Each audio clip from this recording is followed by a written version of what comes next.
मैं आता हूँ तेरे पास, प्रभु यीशु मेरे मसीह, मेरे पापों के लिए ही उधार दे मसीह।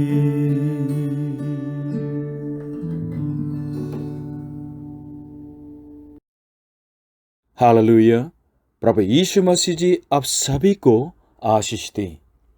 आधुनिक युग में लोग लंबी आयु जीने लगते हैं। लाइफ एक्सपेक्टेंसी जीवन प्रत्याशा तो काफ़ी बढ़ गया है, इसलिए कोरिया में कम से कम 80 के ऊपर एवरेज में लोग तो जीते हैं। हाँ, जीने में तो आराम भी है, बहुतायत का जीवन जीते हैं और स्वास्थ्य भी है। लेकिन अजीब सी बात है कि काफ़ी लोग तो डिमेंशिया या अल्जाइमर डिजीज़ की वजह से तो अपने स्मरण की जो क्षमता को खो देते हैं। अगर ये बीमारी ज़्यादा गंभीर हो जाते हैं तो अपने बारे में जानते नहीं, परिवार के बारे में जानते नहीं, बच्चों को भी नहीं पहचानते हैं, उनके जीवन जीने का जो तरीका भी भूल जाते हैं और घर भी भूल जाते हैं, रास्ता भी भूल जाते हैं, भाषा भी बहुत तो भूल जाते हैं और खाना कैसे पकाते हैं इसके बारे में भी उनके ज्ञान तो चले जाते हैं और थोड़े चाना भी तो भूल जाते हैं। इस तरह स्मरण की क्षमता को बिल्कुल खो देते हैं तो खतरा आ जाता है। जीवन में जो महत्व जो स्मरण अगर खो देते हैं तो जीवन में तो खतरा आ जाता है। अपने प्यारे लोगों के बारे में, अपनी पत्नी के बारे में, बच्चों के बारे में इस तरह भूल जाएंगे तो बहुत मुश्किल हो जाते हैं। आप कोरिया में तो अकेले रहते हैं, लेकिन आपके जो देश के अंदर जो आपकी पत्नी और बच्चों के बारे में और आपके परिवार के बारे में सोच के आप सच में अपने को संभाल के संयम में रख के जी सकते हैं ना। हाँ, परिवार के लिए तो स्मरण करने से, परिवार का स्मरण करने से आप परीक्षा में न जाते हैं। अगर इस तरह है तो आपके सृजनहार परमेश्वर को आप याद करेंगे तो आपके जीवन की, आपके आत्मा की रक्षा नहीं कर पाएंगे। इसलिए आज के वचन के शीर्षक है स्मरण रखें। आज के वचन सबोपदेशक 12 अध्याय 1 से लेकर 8 तक। अपनी जवानी के दिनों में अपने सृजनहार को स्मरण रख, इससे पहले कि विपत्ति के दिन और वे वर्ष आए जिनमें तू कहे कि मेरा मन इनमें नहीं लगता। इससे पहले कि सूर्य और प्रकाश और चंद्रमा और तारागण अंधेरे हो जाएं और वर्षा होने के बादल फिर घिर जाएं। उस समय घर के पहरुए कांपेंगे और बलवंत झुक जाएंगे और पिसनहारियां थोड़ी रहने के कारण काम छोड़ देंगी और झरोकों में से देखने वालियां आंधी हो जाएंगी और सड़क की ओर के किवाड़ बंद होंगे और चाकी पिसने का शब्द धीमा होगा और तड़के चिड़ियां बोलते ही एक उठ जाएगा और सब गाने वालियों का शब्द धीमा हो जाएगा। फिर जो ऊंचा हो उससे भय खाया जाएगा और मार्ग में डरावनी वस्तुएं मानी जाएंगी और बादाम का पेड़ फूलेगा और टिड्डियां भी भारी लगेगी और भूख बढ़ाने वाला फल फिर काम न देगा, क्योंकि मनुष्य अपने सदा के घर को जाएगा और रोने पीटने वाले सड़क सड़क फिरेंगे। उस समय चांदी का तार 2 टुकड़े हो जाएगा और सोने का कटोरा टूटेगा और सोने के पास घड़ा फूटेगा और कुंड के पास रहट टूट जाएगा। जब मिट्टी ज्यों की त्यों मिट्टी में मिल जाएगी और आत्मा परमेश्वर के पास जिसने उसे दिया लौट जाएगी। उपदेशक कहता है सब व्यर्थ ही व्यर्थ, सब कुछ व्यर्थ है। आज के वचन का पॉइंट 1, अपने सृजनहार को स्मरण रखें। पहले पद में लिखा है अपनी जवानी के दिनों में अपने सृजनहार को स्मरण रख, इससे पहले कि विपत्ति के दिन और वे वर्ष आए जिनमें तू कहे कि मेरा मन इनमें नहीं लगता। क्यों इस तरह आज्ञा देते हैं? क्योंकि मानव जाति सचमुच में इस दुनिया के काम में फंस के अपने सृजनहार को भूल जाते हैं, इसलिए यह आज्ञा है। इस आज्ञा का अर्थ क्या होगा? इसका अर्थ यह है कि हम सृष्टि होने के नाते अपने सृजनहार परमेश्वर की आज्ञा के अनुसार जिए। बहुत भटक गया है, बहुत बिगड़ गया है। यौन के बारे में भी हम बिल्कुल व्यभिचारिणी के जो बातें और ऐसे विचार करते हैं और ऐसे संस्कृति बनाते हैं, फ्री सेक्स करते हैं, व्यभिचार का काम करते हैं, फोर्नो देखते हैं और वास्तव में समलैंगिकता का पाप करते हैं। जीवन के बारे में हत्या करते हैं, बच्चों की हत्या बहुत हो जाते हैं और आनो किलिंग करते हैं, या तहजीक से भी हम तो दूसरे की हत्या कर देते हैं, अन्याय लड़ाई करते हैं, बहुत लोगों को मार डालते हैं। पैसों के बारे में पैसों से प्यार करते हैं, इसलिए अनेक तरह के जो बुराइयां हमारी पीढ़ी में हैं और हम कोशिश करते हैं ईश्वर की पूजा भी करें या पैसों की पूजा भी करें। प्रेम के बारे में प्रेम ठंडा हो जाता है, इसलिए दुखित है हमारे समाज। हमारी जिंदगी में लड़ाई, भूकंप या कोरोना वायरस से बहुत विपत्तियां आ जाती हैं जिसको हम कब में नहीं रख सकते हैं। इसलिए ऐसा टाइम आते हैं जिसमें कोई आनंद नहीं। इसलिए बुद्धिमान का रास्ता क्या है? वो ये कि इस तरह विपत्तियां आने से पहले अपने सृजनहार परमेश्वर को स्मरण करना, और परमेश्वर यानी सृजनहार को स्मरण करने का जीवन क्या होता है? वो ये होता है कि हर क्षण, हर दिन सृष्टि होने के नाते अपने सृजनहार परमेश्वर के सामने और उनके सृष्टि के उद्देश्य के अनुसार जीवन जीना है। हालेलुया। परमेश्वर ही में आशा है। दूसरा तीसरा पद हम पढ़ेंगे। इससे पहले कि सूर्य और प्रकाश और चंद्रमा और तारागण अंधेरे हो जाएं और वर्षा होने के बादल फिर गिर जाएं, उस समय घर के पैरुए कांपेंगे और बलवंत झुक जाएंगे और पिसनहारियां थोड़ी रहने के कारण काम छोड़ देंगी और झड़कों में से देखने वालियां आंधी हो जाएंगे। क्यों अपने सृजनहार परमेश्वर को याद करना है? क्योंकि सारी जो ज्योतियां बिल्कुल अंधेरे हो सकते हैं। बारिश होने के बाद फिर से तो बादल इकट्ठे हो सकते हैं, तब आपका जीवन तो अंधेरा से भर जाएगा और बिल्कुल अस्थिर होगा। आप कमजोर हो जाएंगे, खाने के आनंद भी खत्म हो जाएंगे और आपकी आंखें धुंधली हो जाएंगी। मतलब निराशा आने से पहले सच्ची आशा यानी सृजनहार परमेश्वर को सचमुच में थमे रहना है। परमेश्वर पर भरोसा रखते हुए उनके सृष्टि के उद्देश्य के अनुसार जीवन जीना है, आशा में रहना है, मुक्ति पाना है। इसलिए भजन संहिता में इस तरह 62:5 में इस तरह आशा प्रकट की, हे मेरे मन परमेश्वर के सामने चुपचाप रहा, क्योंकि मेरी आशा उसी से है, मेरी मुक्ति भी उसी से है। भजन संहिता 20:7 में इस तरह तो अंगीकार है कि किसी को रातों का और किसी को घोड़ों का भरोसा है, परंतु हम तो अपने परमेश्वर यहोवा ही का नाम लेंगे। परमेश्वर ही में आशा रखिएगा। सोलोमन फिर से सृजनहार परमेश्वर को स्मरण करने का कारण बताते हैं। 4:5 में लिखा है, और सड़क की ओर के किवाड़ बंद होंगे और चक्के पीसने का शब्द धीमा होगा और तड़के चिड़ियां बोलते ही एक उठ जाएगा और सब गाने वालियों का शब्द धीमा हो जाएगा। फिर जो ऊंचा हो उससे भय खाया जाएगा और मार्ग में डरावनी बातें मानी जाएंगी और बादाम का पेड़ फूलेगा और टेढ़ी भी भारी लगेगी और भूख भराने वाला फल फिर काम न देगा, क्योंकि मनुष्य अपने सदा के घर को जाएगा और रोने पीटने वाले सड़क सड़क फिरेंगे। जब मृत्यु आती है तो बुढ़ापे आते हैं तो मनुष्य बिल्कुल डर के मारे जीते हैं और कंगाल हो जाते हैं और पीड़ा में हैं और आनंद चला जाता है। थोड़े से काम भी बहुत भारी लगती है और उनके अंदर से तो खाने की इच्छा या कोई यौन की इच्छा भी बिल्कुल सूख जाते हैं। तो संसार में जो बिल्कुल आनंद देने वाली चीज़ें थी उसके कोई मतलब नहीं हो जाते हैं। इस तरह टाइम आ जाता है जब मृत्यु आते हैं तो पीड़ा में लोग बिल्कुल चले जाते हैं, रोते हैं, छाती पीटते हैं।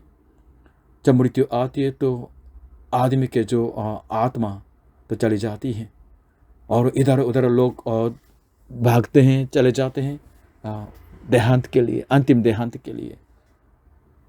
इस तरह मृत्यु के आने से पहले अपने सृजनहार परमेश्वर को स्मरण करना है। जब हम जिंदा हैं तो तब हम पाप क्षमा पाएं और मुक्ति पाएं और परमेश्वर के संग संग चलने वाला जीवन सीखें। जब हम उम्र में बढ़ जाते हैं तो बहुत ज़्यादा देखते हैं लोगों की मौतों को, इसलिए एक दिन हमारी मौत का सामना भी करना है। इससे पहले हम परमेश्वर के चरणों में आए। पॉइंट 2, अपनी मृत्यु को स्मरण रखें।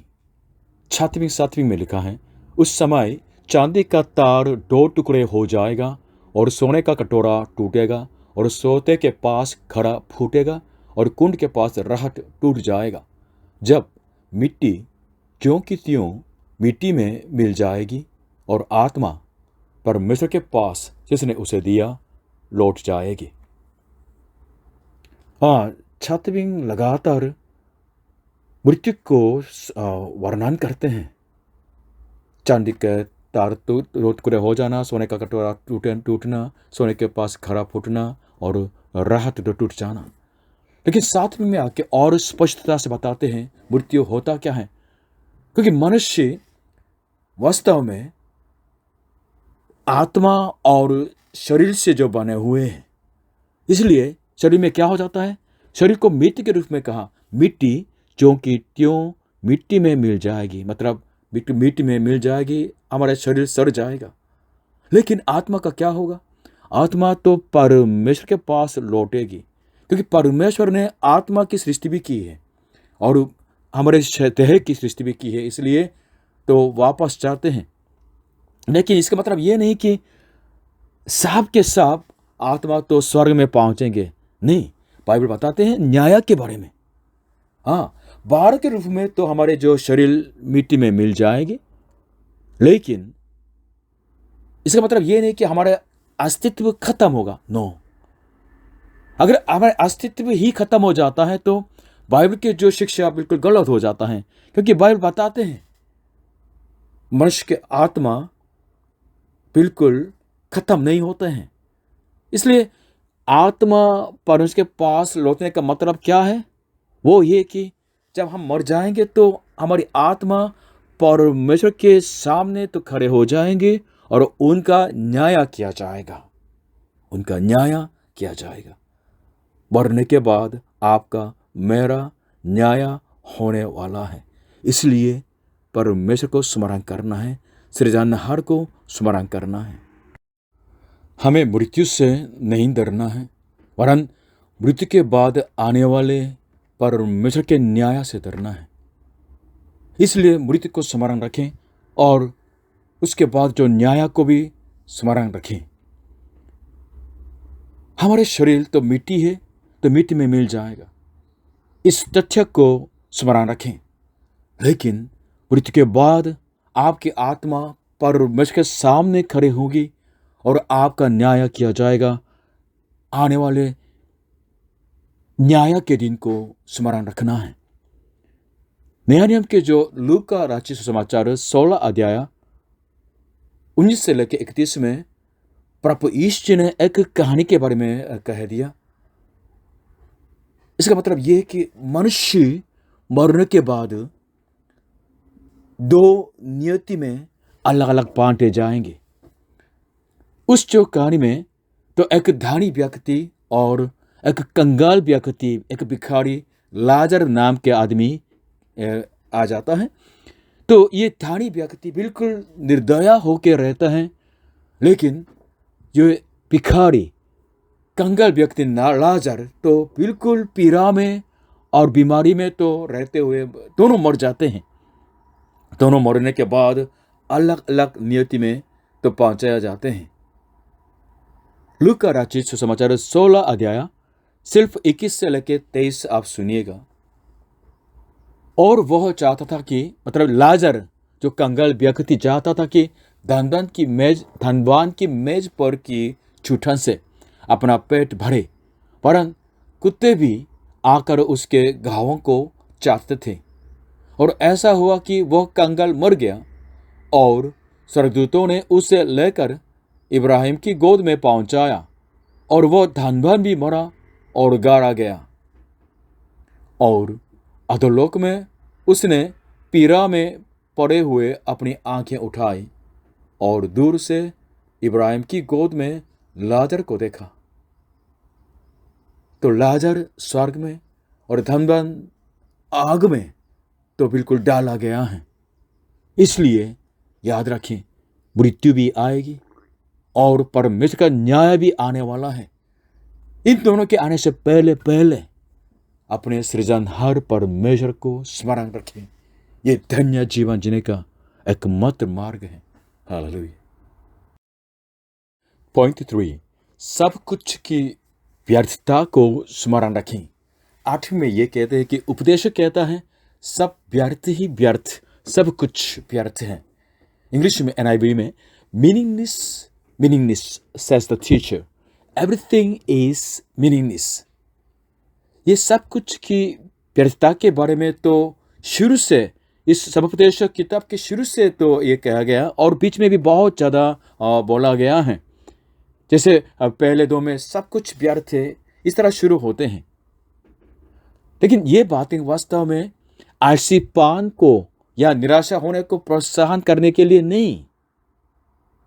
हाँ, हमें इस दुनिया के अंदर जो जो परमेश्वर की आशीष की तरफ से मिलते हैं तो हम उसको लेके आनंदित रहना है। सचमुच में सही ढंग से एंजॉय भी करना आना चाहिए। सोलोमन ये सिखाते हैं। लेकिन साथ साथ इस बात को नहीं भूलना है कि इस दुनिया के कोई भी चीज़ें, कोई भी काम हमारी आशा का कारण नहीं बन सकता है। मतलब परमेश्वर के अलावा हम दूसरे चीज़ों के ऊपर भरोसा रखेंगे तो हम निराशा में हो जाएंगे, उसकी व्यर्थता को हम तो समझेंगे। इसलिए सब कुछ की व्यर्थता को समझना है, स्मरण करना है। चीज़ों के अंदर परमेश्वर को छोड़ के कोई भी चीज़ों के अंदर, सृष्टि के अंदर सदा के लिए अर्थ देने वाले, सदा के लिए वैल्यू देने वाले कोई नहीं है। कौन हमें इस संसार के सब कुछ की व्यर्थता में से बचा के अर्थपूर्ण जीवन जीने देते हैं? हमारे सृजनहार परमेश्वर ही है। इसलिए परमेश्वर के बिना, सृजनहार के बिना सृष्टि व्यर्थ है। न केवल सृष्टि वरन आपके अस्तित्व भी परमेश्वर के बिना, यानी आपके सृजनहार परमेश्वर के बिना आपके अस्तित्व भी व्यर्थ है। इसलिए उस परमेश्वर का स्मरण रखना है और सब चीज़ों के व्यर्थता को भी स्मरण रखना है। परमेश्वर ही, आपके सृजनहार परमेश्वर ही आपके जीवन को अर्थपूर्ण बना सकते हैं। प्रभु यीशु में आपके लिए यही मेरी प्रार्थना है। Hallelujah, hallelujah. आज के उपदेश का निष्कर्ष कंक्लूजन है। आज के वचन से हमने सीखा है हमें अपने सृजनहार परमेश्वर को स्मरण करना है। विपत्ति आने से पहले, जीवन में आनंद और अर्थ खत्म होने से पहले, मृत्यु आने से पहले और न्याय आने से पहले।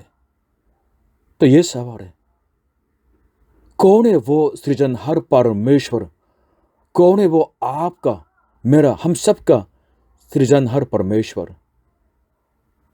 क्या आप तारों की गिनती कर सकते हैं? नहीं ना। या भूमंडल की सीमा देखा है? नहीं ना। भूमंडल की सीमा भी नहीं दिख रहा है, लेकिन इस भूमंडल को बनाने वाला परमेश्वर सृजनहार को हम कैसे जान पाएंगे? लेकिन बाइबल हमें बताते हैं वो सृजनहार परमेश्वर इस पृथ्वी पर आए हैं। सृजनहार होने के नाते सृष्टि के देह पहन के इस दुनिया में आए, ज्योति के रूप में आए, अनंत जीवन देने आए। वो कौन? प्रभु यीशु मसीह है। यूहन्ना 1 अध्याय 1 से लेकर 5 तक पढ़ेंगे, आप समझ पाएंगे। आदि में वचन था और वचन परमेश्वर के साथ था और वचन परमेश्वर था। यही आदि में परमेश्वर के साथ था। सब कुछ उसी के द्वारा उत्पन्न हुआ और जो कुछ उत्पन्न हुआ है उसमें से कोई भी वस्तु उसके बिना उत्पन्न न हुई। उसमें जीवन था और वह जीवन मनुष्यों की ज्योति थी और ज्योति अंधकार में चमकती है और अंधकार ने उससे ग्रहण न किया। ये वचन कौन है? ये ज्योति कौन है? जिसमें जीवन है, जिसके द्वारा सब वस्तुओं की सृष्टि की गई है। ये कौन? प्रभु यीशु मसीह है। इसलिए हमें प्रभु यीशु मसीह को स्मरण करना है, प्रभु यीशु मसीह ही पर विश्वास करना है, क्योंकि प्रभु यीशु मसीह ही हमारे सृजनहार, हमारे मुक्तिदाता हैं और हमारा न्याय करने वाले हैं। स्मरण रखें प्रभु यीशु को, स्मरण रखें प्रभु यीशु को जो आपका और मेरा सृजनहार है, मुक्तिदाता है और न्यायी है। प्रभु यीशु पर विश्वास करें, आपका और आपके घराने का उद्धार हो जाएगा। हालेलुया।